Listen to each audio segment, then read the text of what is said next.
Apple decided it needed to Google a solution for its Maps app late Wednesday. The BBC has more details. Google Maps have made their way back onto the iPhone. It comes nearly 3 months after Apple replaced Google Maps as the inbuilt navigation system with its own system, which proved to be far inferior to Google's. The latest edition of Google Maps includes the ability to search for different routes, as well as rotating 2D and 3D views. It also adds turn-by-turn navigation, which wasn't available on previous versions of Google's app. The prime example of Apple Maps' flaws was when it gave several drivers in Australia a bum steer by about 45 miles, which resulted in several cases of people getting lost in the Australian bush. The criticism of Apple's mapping technology became so pointed that the company's CEO even recommended iPhone users try alternatives like Bing, MapQuest, and Waze, or use Google or Nokia Maps by going to their websites. So how does the tech world feel about Google Maps coming back in black, so to speak? A blogger for all things digital says just because Google Maps is back, don't expect everyone to download it, but more than a few iPhone 5 holdouts will be happy and make the switch. A writer for the New York Times says the big difference between the two is hundreds of Google employees have spent years hand-editing the maps,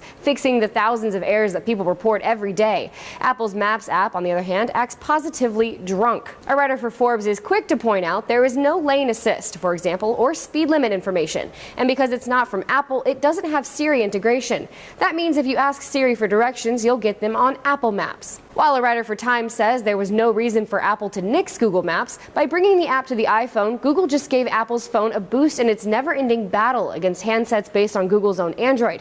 Why wouldn't Apple want to approve a program which will help it sell iPhones and buy it time as it fixes its own Maps app? Apple says it is working quickly to fix the problems with its app and has given no timetable for an updated edition. According to the New York Times, Google has admitted its new iOS app is even better than Google Maps for Android. For Newsy, I'm Logan Tittle. Multiple sources, The Real Story.